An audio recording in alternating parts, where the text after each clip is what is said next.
Olá, tudo bem? Hoje a nossa conversa é sobre a prova pericial. Prova pericial consiste na ouvida em laudo ou também em audiência de instrução e julgamento de especialistas sobre determinada área da ciência ou área técnica. Essa ouvida se faz necessária para que se conheça adequadamente os fatos, para que se profira uma decisão adequada à solução do conflito. Então, pensando nesse tema, a prova pericial ela é regulamentada na nossa legislação do 464 ao artigo 480 do nosso CPC e, portanto, se qualifica como uma prova típica. Nós temos 3 espécies de perícia, que é o exame, a vistoria e a avaliação. Destaca o caput do 464 essas 3 espécies. O que modifica, o que especifica o exame e o difere da vistoria, por exemplo? O objeto de análise da prova pericial. Então, lembrando que estamos tratando da perícia judicial. Então, o exame tem a avaliação do especialista sobre pessoa ou objeto móvel, enquanto que a vistoria tem por objeto a análise do perito sobre imóvel. E a avaliação consiste em dar valor econômico a móvel ou imóvel. A prova pericial, ela é da nomeação do juízo. Então, o autor, o réu, lá na petição inicial, lá na defesa, eles podem requerer a prova pericial. E caso eles requeiram, quem requer faz o custeio dessa prova. Mas nós lembramos que quando se estuda a prova no processo civil, ela pode ser também indicada pelo Ministério Público quando atua no feito ou pelo próprio magistrado. Quando é feita a indicação pelo MP ou pelo juiz de direito, quem faz o custeio dessa prova, lá conforme o artigo 82 do CPC, será o autor. Caso ele venha a ter sucesso na ação judicial, portanto, seja julgada procedente a pretensão do autor, o réu vai ser condenado lá na sentença a restituir os valores adiantados, por exemplo, na perícia. Então, isso vem lá no artigo 82 do CPC. Partindo de um caso concreto para que a gente visualize. Então, nós tivemos um caso noticiado no Tribunal de Justiça no último dia 22 de junho agora de 2023. E o título da notícia identifica: homem que teve rosto cortado em procedimento odontológico será indenizado em 15 mil reais. Então, um homem se submeteu a um tratamento pelo dentista, por uma clínica odontológica, e também por um dentista específico, e ocorreu que no procedimento houve o corte da parte inferior do lábio desse paciente. Em razão do fato, ele ingressa com pedido de indenização, que é fixado a nível de 2º grau em 15 mil reais, condenando o dentista e a clínica de modo solidário. Então, foi fixado o valor de 15 mil reais. Então, nesse caso, quando se promove a ação de indenização, o autor, lá na inicial, ele já vai poder ter indicado a prova pericial para avaliar se realmente esse dano estético gerado pelo corte na parte inferior do lábio decorreu do procedimento que foi mal executado ou que não tomou o cuidado adequado. Então, se qualifica aqui como exame. Como é que funciona a nomeação do perito? Então, lá na fase de saneamento, o juiz nomeia o perito judicial. Nessa nomeação, quando ele lá na decisão estabelece a identificação do perito, já determina a intimação dele para que ele apresente seu nome, seus dados pessoais, dados de referência, seus contatos e também seu currículo. Então, tem 15 dias, autor e réu, portanto, os sujeitos diretos processuais, para apresentarem seus assistentes técnicos e também para apresentarem os quesitos. Como assim assistente técnico, quesitos, o que é isso?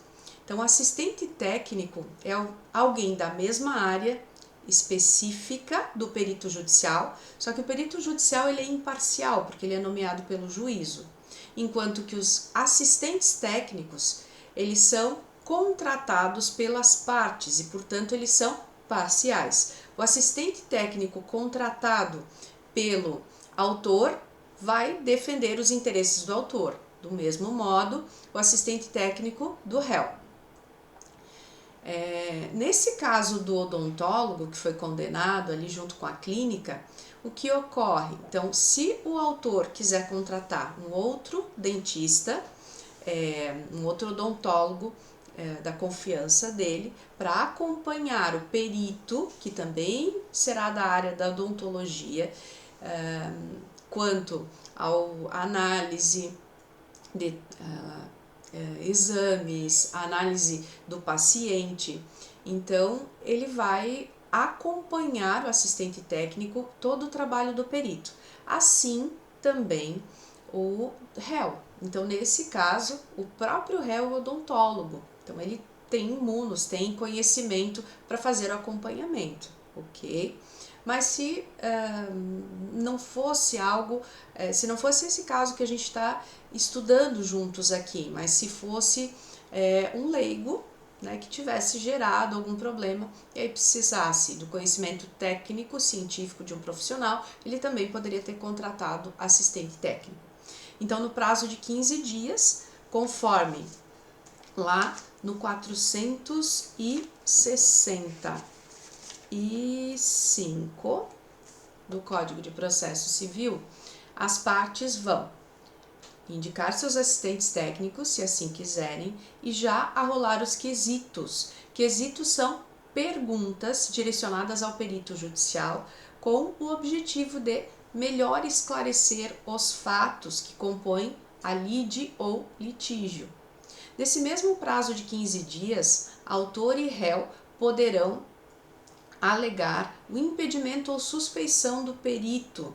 Então, o impedimento ou suspeição do perito, ele vai identificar se esse perito tem algum interesse em beneficiar o autor, beneficiar o réu ou prejudicar qualquer uma dessas partes. Esse perito, ele deve estar vinculado ao seu órgão de classe. Então, se falamos de um odontólogo, vinculados ao CRO, Conselho Regional de Odontologia, e outros profissionais, então o engenheiro vinculado ao CREA, médico vinculado ao CRM ou Conselho Regional de Medicina. Então, sempre o profissional deve estar vinculado ao seu órgão de classe e também é importante que ele componha os cadastros do Poder Judiciário. Se com base lá no 156 não tiver esse perito inscrição no cadastro, vai se preferir alguém inscrito.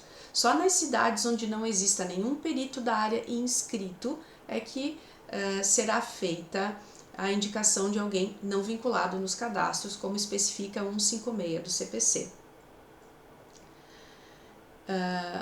Depois da nomeação, em 5 dias, então conforme também o 465, o perito que tomou ciência da sua nomeação, ele vai propor os seus honorários. Então ele vai dizer, olha, minha perícia vai custar X. Esse valor de honorários, ele, claro, vai avaliar a tabela de honorários do profissional, mas também leva em consideração a complexidade da perícia que vai ser feita, ok? Junto com a proposta de honorários, o perito junta o seu currículo, comprovando, documentando a sua especialização, identifica todos os seus contatos profissionais, inclusive com endereço eletrônico e telefone, com WhatsApp, se possível, certo? Uma vez que o perito apresenta os seus honorários profissionais, as partes são intimadas e elas têm um prazo comum, conforme o 465, para se manifestar sobre esses valores, identificando se está na tabela, se não está, se está muito alto ou não. O pagamento dessa perícia, então, ultrapassado o prazo de 5 dias, se não houve nenhuma impugnação e também não havendo suspeição ou impedimento do perito alegada lá nos primeiros 15 dias citados, por exceção, visto que o perito exerce função judicial diferente do assistente técnico, então o perito ele tem que ser imparcial. E aí, ao custeio de 50% dos honorários profissionais. Então, uma vez que foi ultrapassado o prazo comum de 5 dias, ninguém se opôs ao valor indicado pelo perito.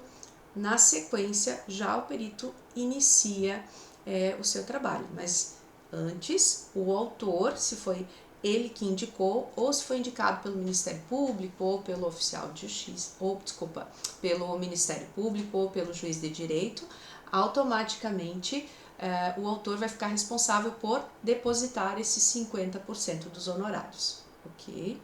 Se foi o réu que indicou, então é ele que vai arcar com o depósito dos 50% de honorários do assistente técnico. Então o assistente ele começa, o perito judicial ele começa a desenvolver a perícia independente da assinatura do termo de compromisso, conforme o 466. Então, como ele tem um prazo já estabelecido na sua nomeação, então lá no saneamento do processo, o juiz verifica, poxa, esse caso realmente teve a indicação, a necessidade de perícia. Ele nomeia o perito, indica já também no mesmo ato o prazo pelo qual o perito, ou o prazo no qual o perito deve apresentar o seu laudo, certo? Então, laudo é sua opinião com base na análise dos fatos que carregam o processo, ok? Então, se nós estivéssemos falando desse caso do odontólogo, então seria a situação onde ele viu o paciente, ou seja, o autor, ele avaliou os exames anteriores, visualizou fotos onde não tinha cicatriz, que gerou esse dano estético de R$15.000, e após toda essa análise, ele emite o seu laudo escrito. Então, o laudo ele tem que ser juntado aos autos com pelo menos 20 dias antes da audiência de instrução e julgamento. E o perito pode ser chamado para ser ouvido lá na audiência, esclarecendo o que ficou dúbio ou as dúvidas tanto do juiz quanto do autor, do réu, que serão esclarecidas através dos seus advogados, certo?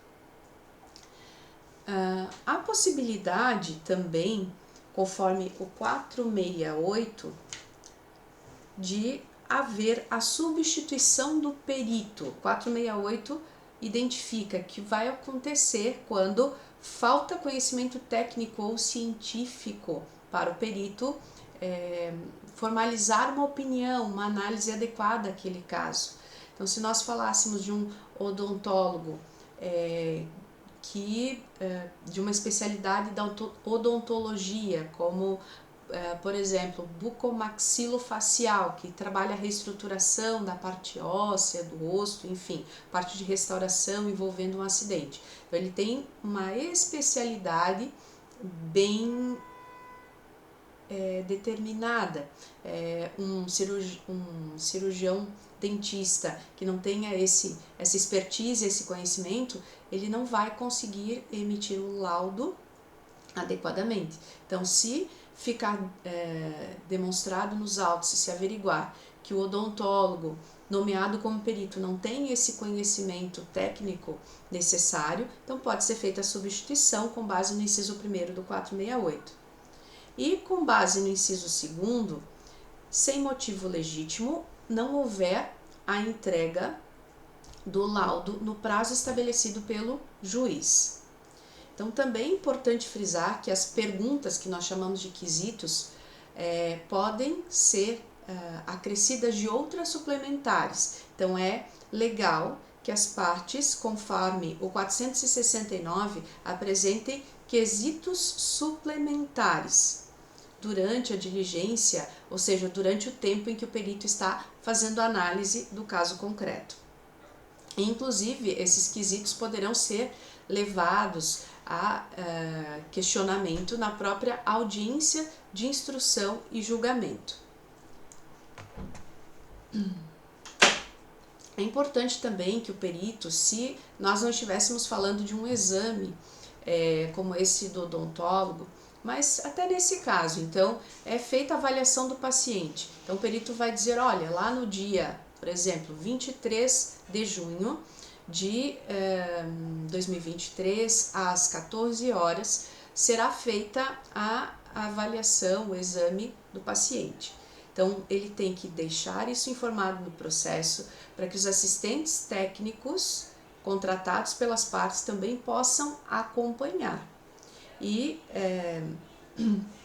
essa ciência tem que vir com pelo menos 5 dias de antecedência nos autos para que esses assistentes técnicos possam também se programar e participar do acompanhamento da execução da perícia, certo?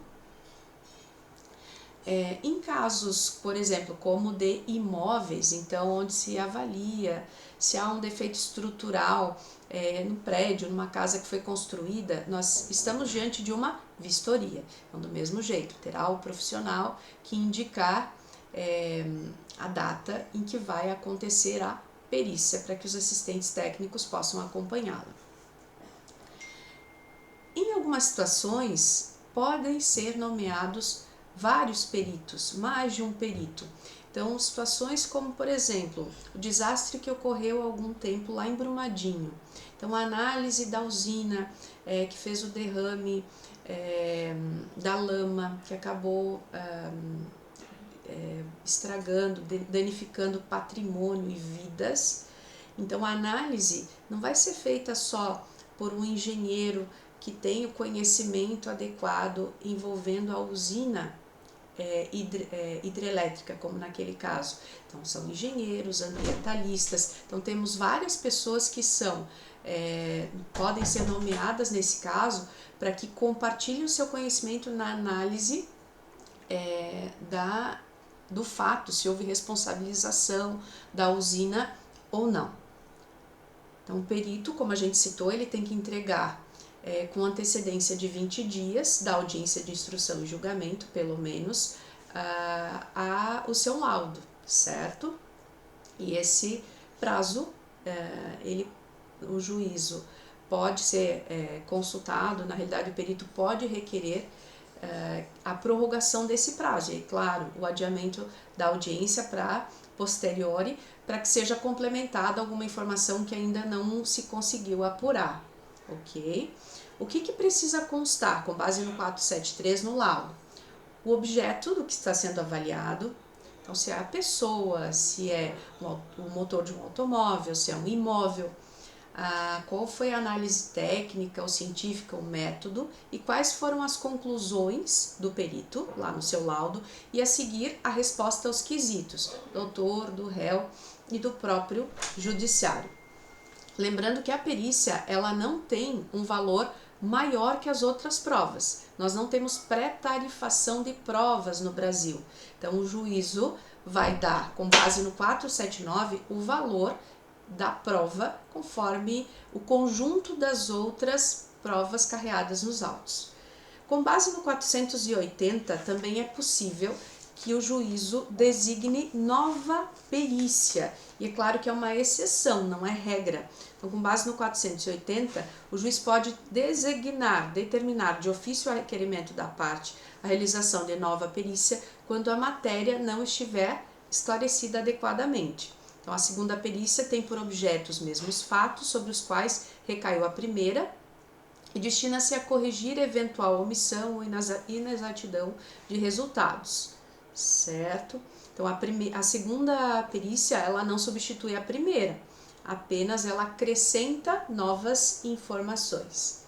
Se por acaso a perícia tem por objeto análise grafotécnica, de assinatura, conforme o 478, prefere-se a nomeação de peritos que tenham vínculo ao Instituto de Medicina Legal, certo? Então, a Polícia de Inteligência tem técnicos, cientistas que trabalham com a grafotecnia e que, portanto, são hábeis a serem nomeados pelo juízo para identificar se realmente a grafia no contrato, ou a assinatura é aquela identificada, no documento ela é original. Então essas informações elas são apuradas pelo perito, que geralmente é vinculado à polícia científica.